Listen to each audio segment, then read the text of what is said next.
아히도벨이 또 압살롬에게 이르되 이제 내가 사람 12,000명을 택하게 하소서.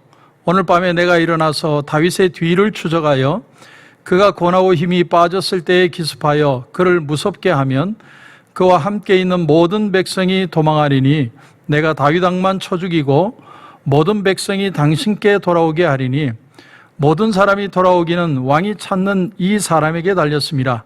그리하면 모든 백성이 평안하리이다 하니 압살롬과 이스라엘 장로들이 다 그 말을 옳게 여기더라. 압살롬이 이르되 아렉 사람 후세도 부르라. 우리가 이제 그의 말도 듣자 하니라. 후세가 압살롬에게 이르매 압살롬이 그에게 말하여 이르되 아히도벨이 이러이러하게 말하니 우리가 그 말대로 행하랴. 그렇지 아니하거든 너는 말하라 하니 후세가 압살롬에게 이르되 이번에는 아히도벨이 베푼 계략이 좋지 아니하니이다 하고 또 후세가 말하되 왕도 아시거니와 왕의 아버지와 그의 추종자들은 용사라. 그들은 들에 있는 곰이 새끼를 빼앗긴 것 같이 격분하였고 왕의 부친은 전쟁에 익숙한 사람인즉 백성과 함께 자지 아니하고 지금 그가 어느 굴에나 어느 곳에 숨어 있으리니 혹 무리 중에 몇이 먼저 엎드러지면 그 소문을 듣는 자가 말하기를 압살롬을 따르는 자 가운데서 패함을 당하였다 할지라. 비록 그가 사자 같은 마음을 가진 용사의 아들일지라도 낙심하리니 이는 이스라엘 무리가 왕의 아버지는 영웅이요 그의 추종자들도 용사인 줄 알미니이다. 아멘. 다윗의 아들 압살롬은 쿠데타를 일으킵니다. 그동안 아버지를 향해 계획을 짜고 또 짜다가 오늘 본문을 보면 쿠데타를 일으킵니다. 다윗은 전혀 몰랐던 일을 만났기 때문에 정말 맨발로 도망을 갑니다. 아무 준비도 없이 급하게 도망을 갑니다. 여러분, 우리 인생에도 이런 일이 있지 않겠습니까? 우리 코로나 사태가 아마 그런 상황이 아닌가 생각합니다. 우리는 조금 지나면 끝나겠지 이렇게 생각을 하고 지금까지 지내고 있지만 사실 우리가 이렇게까지 문제가 심각해질 줄은 아무도 몰랐을 겁니다. 그러니까 인생이라는 건 내가 전혀 예상치 못하는 일들이 언제든 일어날 수 있다는 거죠. 여러분, 그것이 인생이라는 것입니다. 자, 그런데 다윗과 그 아들 압살롬의 차이점을 보면 다윗은 어렸을 때부터 어떤 일이든 스스로 결정을 하고 스스로 행동을 했습니다. 왜냐하면 자기가 의지할 사람이 아버지도 아니었고 이새에게 의지하지도 않았고 아버지가 그 아들을 사랑하지 않은 것을 볼 수 있는 것처럼 그 형들도 의지할 수 있는 대상이 아니었고 그런가 하면 사울 왕은 더더욱이나 의지할 사람이 아닙니다. 그래서 그는 혼자 스스로 하나님 앞에 기도하고 믿음으로 결단해서 어떤 일이든 행동해가는 그런 훈련을 받은 사람이 바로 다윗이라는 것입니다. 마치 다윗은 시편 1편에 나오는 말씀처럼 그 말씀이 바로 다윗의 좌우명이라고 얘기할 수 있을 겁니다. 오직 여호와의 율법을 즐거워하여 그 율법을 주야로 묵상하는 자로다. 그는 시냇가에 심은 나무가 철을 따라 열매를 맺으며 그 잎사귀가 마르지 아니함 같으니 그가 하는 모든 일이 다 형통하리로다. 이것이 다윗의 일평생 좌우명이었습니다.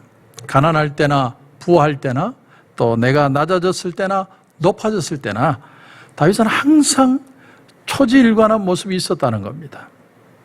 그런데 대조적으로 압살롬은 달랐습니다. 압살롬은 꿈이 있었고 욕심이 있었고 야망이 있었습니다. 그러나 그에게는 지혜가 부족하고 경험이 부족했습니다. 그러니까 우리 인생이 야망만 가지고 있다고 이루어지는 게 아니라 야망이 있다면 그것을 이룰 수 있는 지혜는 반드시 필요한 것이죠.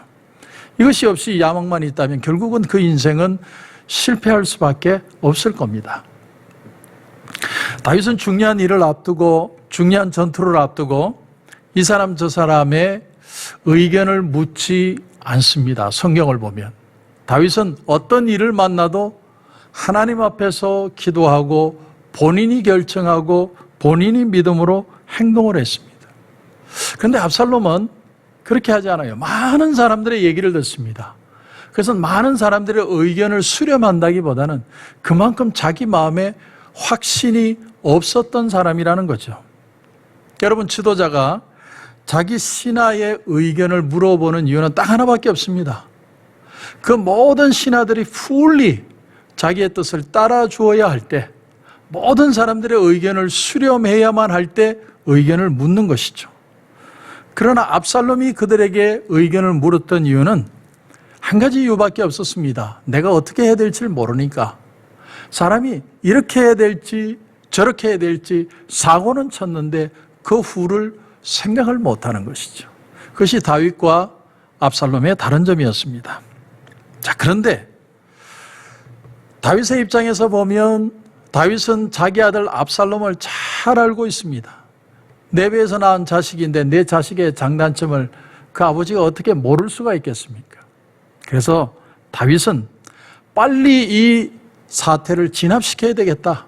나라도 혼란을 멈춰야 되지만 아버지와 아들과의 이 골이 깊어지는 상처가 되어서는 안 되겠다. 이 생각에 이 문제를 해결하기 위해서 자기 아들을 보니까 자기 아들 압살롬은 우유부단한 사람이에요. 얼굴은 잘생겼는데 이 일도 저 일도 결정을 못하는 우유부단한 사람이에요.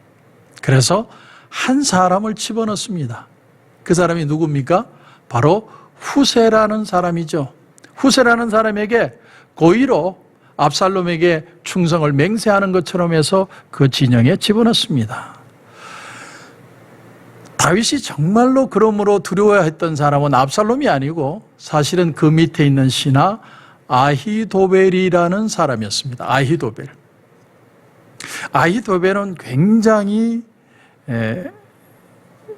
무서운 사람입니다. 제갈공명 같은 사람입니다. 아주 뱀처럼 차갑고 아주 예리하고 냉철하고 또 판단력이 뛰어난 그런 사람이었습니다. 그러나 압살롬은 우유부단하기 때문에 압살롬을 이용해서 아히도략의 책략이 이루어지지 않도록 해야만 이 전쟁을 빨리 끝낼 수 있겠다라고 예측을 한 겁니다. 그래서 오늘 본문에 여러분 2절부터 보시면 그가 권하고 힘이 빠졌을 때에 기습하여 그를 무섭게 하면 그와 함께 있는 모든 백성이 도망하리니 내가 다윗 왕만 쳐 죽이고 모든 백성이 당신께 돌아오게 하리니 모든 사람이 돌아오기는 왕이 찾는 이 사람에게 달렸습니다. 그리하면 모든 백성이 평안하리이다. 이 말이 누가 하는 말입니까? 아히도벨이 압살롬에게 전략을 얘기하는 겁니다. 첫째는 시기를 정확하게 파악을 했다는 거예요. 오늘 2절을 보시면 그가 권하고 힘이 빠졌을 때 기습하겠습니다. 시기를 정말 잘 선택하는 거죠. 조금의 여유도 주지 않고 기습을 해야 끝난다는 거예요. 두 번째는 심리적인 효과를 최대한으로 활용하고 있다는 거예요. 2절에 보면 그가 권하고 힘이 빠졌을 때 기습하여 그를 무섭게 하면, 기습해서 그 사람을 무섭게 한다. 이게 심리적인 효과죠. 적을 반드시 전부 다 치는 게 아니라 갑자기 그들을 공격해서 전투 의지만 상실하게 만드는 거예요. 넋이 나가게 만들면 그들은 전쟁의 모든 의지력을 잃어버릴 것이다. 이게 바로 심리전이죠.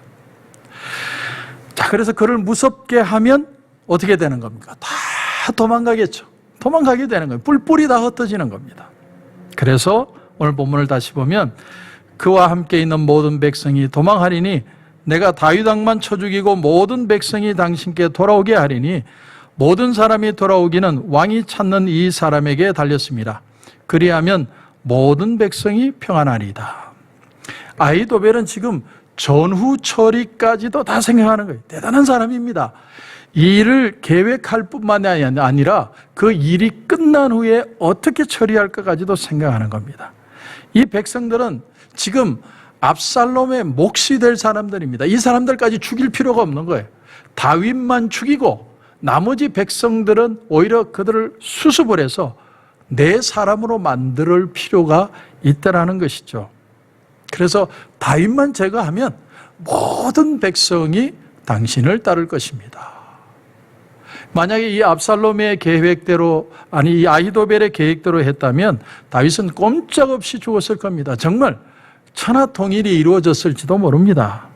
그런데 이런 완벽한 계획 앞에 압살롬은 역시나 후세의 의견도 듣습니다. 여러분 5절을 보면 압살롬이 이르되 아렉 사람 후세도 부르라. 우리가 이제 그의 말도 듣자 아니라 후세가 압살롬에게 이르매 압살롬이 그에게 말하여 이르되 아히도벨이 이러이러하게 말하니 우리가 그 말대로 행하랴. 그렇지 아니하거든 너는 말하라 하니 후세가 압살롬에게 이르되. 그래서 이제 이렇게 합시다 저렇게 합시다 뭐 이렇게 해가지고 11절에 보면 이제 후세의 계략이 나옵니다. 아히도벨에 반대되는 후세의 계략. 나는 이렇게 계획을 세웠습니다. 온 이스라엘을 다넷부터 부엘세바까지 바닷가에 많은 모래같이 당신께로 모으고 친히 전장에 나가시고.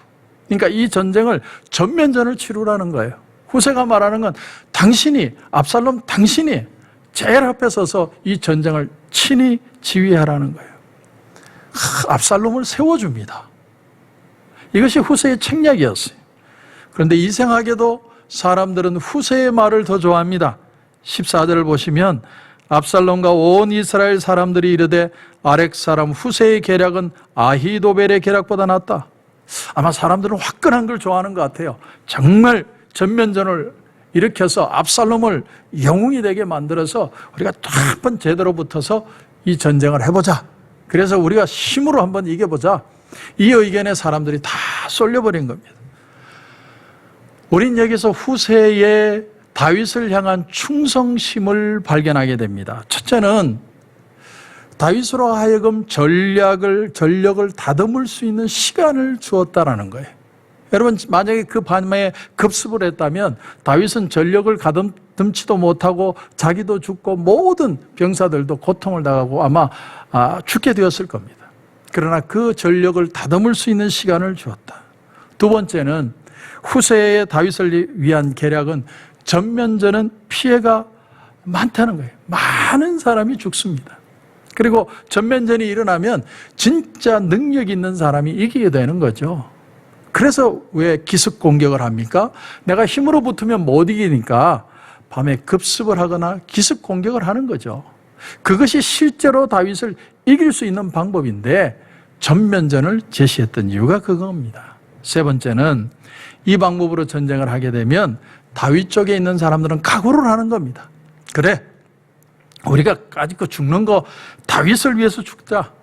그렇게 더 다윗을 중심으로 똘똘 뭉치게 만들어줄 수 있다는 것이죠. 자, 후세의 얘기를 듣고 사람들이 다 후세 쪽으로 이렇게 기우는 걸 보면서 아히도벨은 벌써 이 결정이 이대로 이루어질 것을 보고 그 미래를 판단을 합니다. 그래서 23절을 보면 아히도벨이 자기 계략이 시행되지 못함을 보고 나귀의 안장을 지우고 일어나 고향으로 돌아가 자기 집에 이르러 집을 정리하고 스스로 목매어 죽음에. 아히도벨은 이제 다 끝났다라고 생각한 거예요. 전면전을 하면 반드시 질 텐데 전면에서 반드시 지면 압살롬이 책임론을 질 것이고 책임을 질 수밖에 없고 그렇다면 나는 사형감이다. 그걸 미리 깨닫고 아히도벨은 집에 가서 목매달아 죽었다는 거예요. 여러분, 오늘 이 본문을 통해서 저와 여러분이 배워야 할 사실이 과연 뭘까요?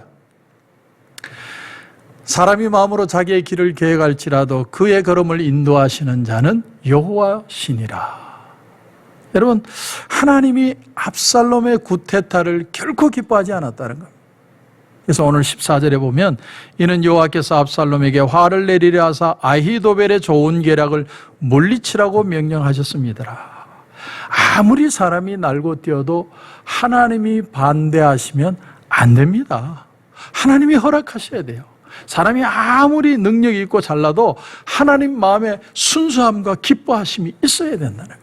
그것이 없이 인간이 계획한 일이 이루어질 수가 없다라는 거예요. 비록 다윗은 맨발로 도망가지만 시므이가 자기를 향해 돌을 던지고 저주를 하지만 내버려둬라. 저 사람을 통하여 오히려 하나님이 나를 깨닫게 하는 시간인지도 모르겠다. 다윗은 그 순간조차도 철저하게 하나님 앞에 있었어요. 하나님이 나를 붙드시고 내가 낮든 높아지든 하나님이 나와 함께 하시는 것이 더 귀하고 중요하다는, 내가 하나님 앞에 있다는 그 자세를 결코 버리지 않은 게 다윗의 자세라는 겁니다. 그러므로 성도 여러분, 우리가 오늘 말씀을 통해 깊이 생각해 봐야 됩니다. 나는 지금 하나님이 기뻐하시는 자세로 서 있느냐? 내가 조금 손해를 봐도 내가 하나님의 말씀 앞에 살려고 하는 그런 결단이 서 있느냐? 결국 하나님이 높여야 내가 높아질 수 있고 하나님이 함께 하셔야 우리의 삶이 축복을 받을 수 있습니다. 여러분, 세상을 바라볼 때도 마찬가지입니다. 일어나는 일을 두려워하지 마시고 하나님이 이 상황 속에서 뭘 깨닫기를 원하십니까? 기도하십시오. 하나님, 내가 이런 상황에 있습니다. 우리는 보고만 하는 거예요. 일어나는 해프닝에 대해서 보고는 하지만 하나님, 그러나 이 일을 통해 내게 뭘 깨닫길 원하시고 어떻게 하기를 원하십니까? 질문하십시오. 하나님이 여러분의 삶에 함께 하시고 역사하실 것입니다. 하나님이 인도하실 거예요. 다윗은 그것을 믿었던 거예요. 그래서 하나님 앞에 있었고 하나님의 뜻을 따릅니다. 결국 하나님께서 그 압살롬의 계획을 기뻐하지 않으셨기에 압살롬은 죽음을 당하고 결국 모든 것은 다윗을 중심으로 다시 회복이 되게 되었습니다. 오늘 하루를 살면서도 하나님이 기뻐하시는 삶으로 믿음으로 승리하시는 저와 여러분이 되시길 주님의 이름으로 축원합니다. 기도드리겠습니다. 하나님 은혜를 감사합니다. 오늘 압살롬의 계략으로 쿠데타가 일어났지만 결국은 하나님이 기뻐하시지 않은 일로 그는 인생의 모든 것을 잃게 된 것을 우리가 봅니다. 다윗은 무엇을 얻었든 잃었든 하나님 앞에 있었고 하나님이 함께 하심이 진정한 힘이라는 것을 믿고 승리한 삶을 우리에게 보여줍니다. 오늘 하루를 살면서도 우리에게 일어나는 일들을 그대로 하나님 앞에 내가 보고하지만 하나님, 그러나 믿음으로 승리하는 하루가 되게 해 주옵소서. 기도하며 승리하는 하루가 되게 하여 주시옵소서. 오늘도 기도하는 가운데 하나님 큰 은혜 주실 줄 믿고 예수님의 이름으로 기도드립니다. 아멘.